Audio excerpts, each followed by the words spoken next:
AGN Prensa Sindical. Especial Deuda Externa. Héctor Giuliano desarrolló su mirada crítica con respecto al acuerdo del gobierno con los bonistas privados. Héctor, ¿qué se festejó en estos días? Porque da la impresión, a grosso modo, sin conocer la profundidad del acuerdo, supuestamente se terminará conociendo en septiembre, que a priori se podría decir, bueno, salimos empatados, pero en realidad da la impresión de que terminan ganando aquellos que tienen los bonos más concentrados, ¿no? Bueno, primero, gracias por llamar. Primero y principal, pongamos las cosas en contexto. ¿Qué es lo que se ajustó? ¿Qué es lo que se acordó? Hasta ahora, nada. Es decir, hasta ahora no hay ningún acuerdo. Habría un principio de acuerdo que se llegó entre el gobierno y un grupo de fondos buitre, que lógicamente son los pesos pesados que marcan esto, con BlackRock a la cabeza, pero lo único que se tiene en concreto es que el gobierno comunicó que hay un acuerdo con esta gente para reunir la mayoría que estaría de acuerdo en el canje. ¿Me explico? Estamos en un plano totalmente preliminar. Esto significa lo siguiente, por eso digo poner las cosas en contexto. ¿Qué se negocia? La Argentina tiene una deuda total en cabeza del Estado Central de unos 336.000 millones de dólares. Sí. De esos 336.000, 66, o sea, la quinta parte, es lo que se está negociando, que son bonos, títulos públicos argentinos, que han sido emitidos durante años, ¿no? Y que no se pueden pagar con acreedores privados extranjeros. Es decir, esto es solamente la parte de deuda, esa quinta parte, ese 20% de la deuda total, que se está peleando porque no se puede pagar con acreedores privados que tienen títulos bajo ley extranjera. La mayoría ley de Nueva York. Ahora bien, como sabemos, desde que asume el gobierno Fernández, 8 meses, ha habido 4 propuestas. En realidad la del martes pasado fue la quinta, ¿no? Y el gobierno, en mi opinión, arrancó con el pie izquierdo, porque heredó una situación de crisis de deuda dejada impietosamente por la administración Macri. Macri vino a gobernar con deuda, en 2 años llevó al país a la cesación de pagos. En abril del año 2018 le explota la crisis. ¿Y qué hace? Macri se salva financieramente y políticamente gracias al salvataje del Fondo Monetario Internacional, porque en realidad el sentido fue ese. Caso contrario, habría tenido que ser, como corresponde, Macri el que se aguante el chubasco de lo que generó y haber sido él quien encare las negociaciones. Pero no, él con toda impunidad obtuvo un préstamo retórico para el fondo y para la Argentina de 57.000 millones de dólares, de los cuales el fondo le desembolsó 44.000. ¿Qué hizo Macri con esa plata? Con la mayoría pagó a los acreedores, le pidió para no interrumpirle el pago a los acreedores privados. Y otra parte, una parte importante, como diciéndolo gráficamente, se la patinó sosteniendo el tipo de cambio. Es decir, el Banco Central recibía divisas del Fondo Monetario por una ventanilla y las vendía al mercado para que no se le disparase el precio del dólar. Concretamente, en mediados del año 2018, cuando empezó esto, el fondo le hace un primer desembolso de 18.000 millones de dólares y en el mes, creo que de agosto, julio-agosto, salieron del Banco Central 15.000. Quiere decir que el fondo le prestó plata para que el gobierno lo venda a través del Banco Central en el mercado para que no se le escape el dólar. Así que este gobierno recibió la peor de las condiciones, lo que yo llamo la conspiración Macri, porque esto no es cuestión de palabras efectistas, es la realidad. ¿Qué hizo el gobierno Macri? De común acuerdo con los acreedores, que son fondos buitre que compraron deuda argentina al 30% de su valor, y con el apoyo, el salvataje del fondo, aguantó su mandato y le tiró la bomba de tiempo a la administración Fernández. Eso es lo que toca al descargo de la administración Fernández, pero ahí viene mi discrepancia. Entiendo que el gobierno de Alberto Fernández arrancó con el pie izquierdo. Lo que tendría que haber hecho es inmediatamente suspender los pagos, no por una cuestión ideológica de repudio, nada, no, para blanquear una realidad. El rey está desnudo y alguno lo tiene que decir, ¿verdad? Alguno tiene que salir a decir, bueno, mire, el país no puede pagar porque tiene una concentración de vencimientos que solamente este año tenía vencimientos de capital por 52.000 millones de dólares y tenía que salir al mercado a pedir otros 43.000 para aguantar la situación de déficit y arrastre. Entonces, cuando el rey está desnudo hay que decirlo y no encubrirlo. ¿Por qué? Porque de esa manera el discurso de Fernández desde que asumió fue: no, nosotros no queremos entrar en default, es decir, en cesación de pagos. Nosotros queremos cumplir. Nosotros, como dicen, nosotros no queremos sacar los pies del plato. Nosotros queremos hacer todo lo posible para cumplir. Sí, pero con una gran diferencia que para mí fue lapidaria: pagar mientras se negocia.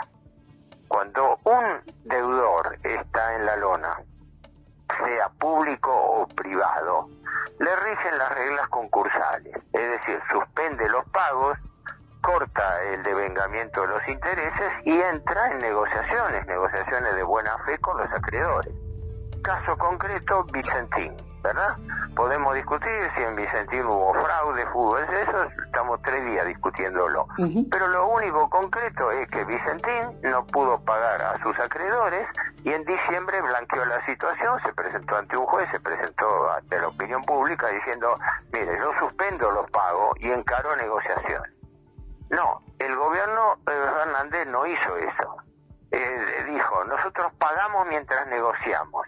¿Qué quiere decir? Que mientras se negoció durante estos 8 largos meses, no solamente los vencimientos siguieron cayendo, sino que la cuenta de intereses, como un reloj de taxi, le siguió cayendo al gobierno. Y ocurre que en este momento la deuda aumentó entre 6 y 7 mil millones de dólares más por intereses acumulados. Y ahora está el fardo de tener que ver cómo se pagan esos intereses, que se llaman técnicamente intereses corridos. 2.700 que corresponden a lo acumulado y en parte pagado, y 4.000 de los bonos discount que vienen de la época kirchnerista. Porque acá hay que hacer una aclaración muy importante. De estos 66.000 millones de dólares que no se pueden pagar y se están negociando con los fondos buitre en Nueva York, el 60% es deuda suscripta por el gobierno Macri. Pero ojo que el 40% restante es deuda de arrastre de la administración Kirchner, del famoso megacanje Kirchner-Labaña del año 2005. Y entonces acá nos encontramos siempre con el mismo chiste, que cuando se llega a un acuerdo lo muestran con bombos y platillos, perfecto, llegamos a una negociación exitosa, todo va viento en popa, pero después todo se calla en la boca cuando esos acuerdos fracasan y se vuelve cíclicamente a crisis de deuda. No sé si me fui lejos, pero esto era lo que te quería enfatizar del contexto. Vale la pena ponerlo en contexto para poder también analizar el presente y lo que se viene, y uno se pregunta, claro, bueno, porque ¿cuál es el costo de esta? Uno se pregunta cuál es el costo de esta negociación cuando se cierre, ¿no? Claro, por eso, ahí viene, esa es la pregunta del millón. Muy bien, supongamos que, porque el gobierno había dicho, entre otras cosas, primero, el gobierno presentó 4 ofertas de canje, es decir, propuestas de canje a los acreedores, porque básicamente esto es un nuevo mega canje, es decir, retiro bono viejo que no puedo pagar y entrego un bono nuevo, que básicamente es patear para adelante, como si vos tenés un pagaré, una deuda, una tarjeta de crédito, es decir, no la puedo pagar y lo que busco es aire, busco tiempo. De hecho, la Argentina no pide quita, la quita que pide la Argentina es irrelevante, no llega al 2%, le reconoce la totalidad del capital. Y ojo que le reconoce el 100% a fondo buitre que compraron la deuda a 30, Sí. O sea que ya solamente con eso los tipos hicieron el negocio más grande que existe. Pero además de eso, pide aire para empezar a pagar. El gobierno, ¿te acordás que primero planteó que quería empezar a pagar a partir de noviembre de 2023? Cosa que era poco seria, porque el gobierno terminaba su mandato en diciembre, y lo vuelve a hacer ahora. Los fondos buitres se lo rechazaron y le dicen, no, usted me empieza a pagar a partir del 2021. Y efectivamente, a partir de enero del año que viene, que faltan 5 meses nada más, la Argentina tiene que empezar a gatillar dinero de los intereses. Son crecientes y la tasa llegaría al 5% anual. Es menor que la que se paga ahora. Ahora se está pagando tasas de 7, 8 y con rendimientos hasta el 10%. Es cierto, va a ser la mitad. Pero en este momento las tasas internacionales están en 0, no llegan al 1%. Quiere decir que la Argentina se va a endeudar a una tasa 5 veces más cara que la que existe en el mercado internacional. Y la pregunta del millón, que un poco responde a lo que vos decías, es: perfecto, olvidémonos de todo esto, no mareemos a los oyentes con temas así un poco técnicos, en realidad son conceptuales, ¿no? Pero, ¿cómo termina todo esto? Esto termina cuando le pongan valores absolutos, le pongan números a los arreglos. A ver, ¿cuánto vas a tener que terminar pagando la Argentina y con qué cronograma de pagos, verdad? Esto es muy simple. Muéstreme el Ministerio de Economía, sale el presidente, sale el ministro de Economía, decir, hemos llegado a un buen arreglo, nos tiene en consideración, ahora podemos pagar. Entonces, todo eso es discurso, todo eso es relato. Ahora, muéstrenme en una planilla, año por año, cuánto va a tener que pagar la Argentina de capital y de intereses, para más o menos saber, como que dice, cuánto me va a costar este arreglo. Hasta ahora no hay ni noticia de eso, ¿no? Por eso es importante el tema de que en realidad el gobierno está engañando a la opinión pública, porque aparece el presidente y dice, bueno, ahora que textual, esto lo escuché de un reportaje, yo no tengo televisión, pero sí lo veo por internet, ¿no? Un reportaje donde el presidente, con su voz tranquila, casi de todo, dice, bueno, ahora que resolvimos el problema de la deuda, viene el crecimiento. Un momento, ¿qué resolvimos? No es tiempo pasado. Todavía no resolvimos nada.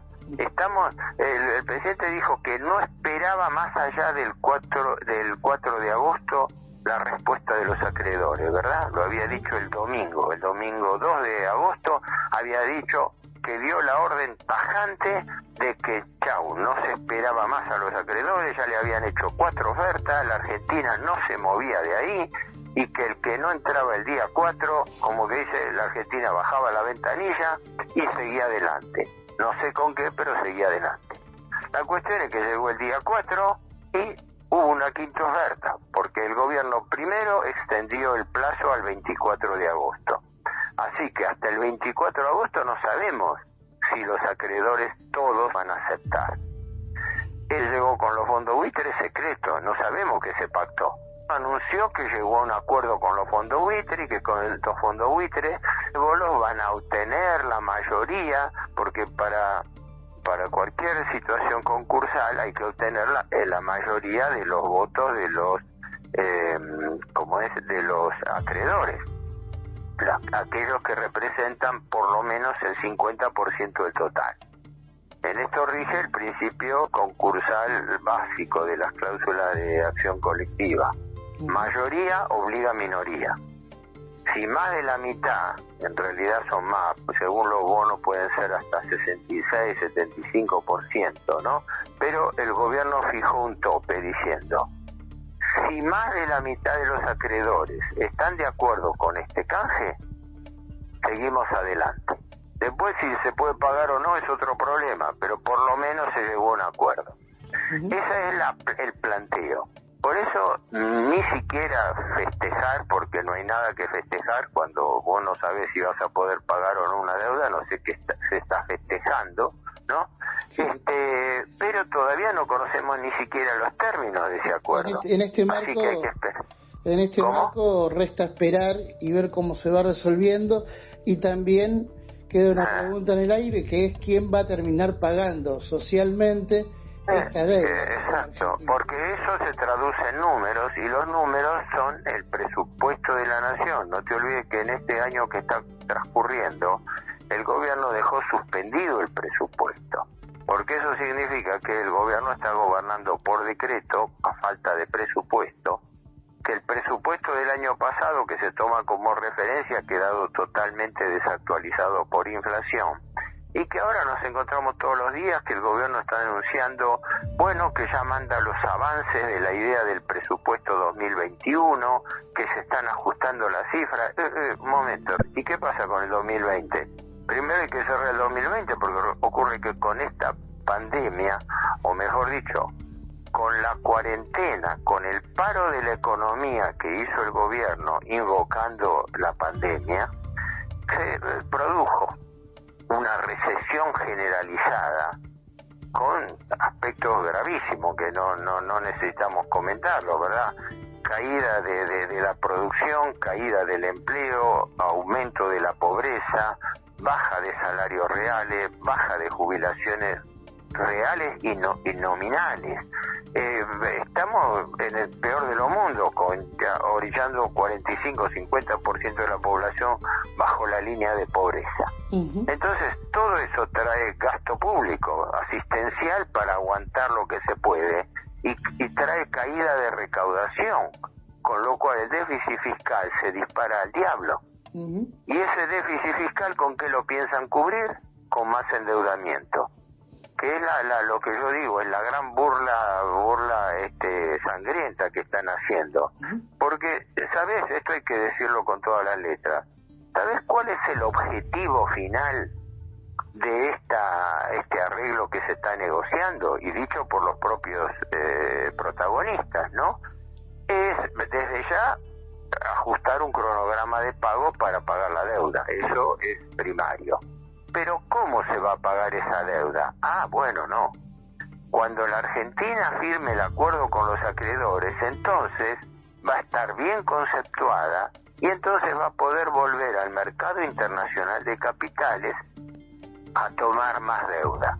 Es decir, que el objetivo final de todo este sacrificio de que se está negociando es para facilitar que la Argentina pueda volver al mercado de deuda internacional, para que con la deuda futura pueda pagar la deuda que está comprometiendo con los acreedores. Es gravísimo. Estamos en un círculo vicioso del cual históricamente es muy difícil salir. Héctor, le agradecemos. Espero hacerle útil. Te agrego una reflexión final que yo hago siempre, que esto hay que entenderlo bajo lo que es la lógica de la usura.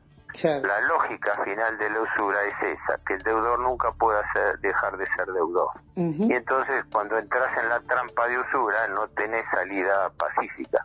Y la Argentina está metida en esa trampa de deuda perpetua, por eso. Héctor, le agradecemos estos minutos compartidos con nosotros. Ha sido muy claro y ha dejado mucho para reflexionar. Le mandamos un abrazo grande. Bueno, igualmente, gracias por llamar. Buen día. Buen día. Producciones de AGN Prensa Sindical. Podcast.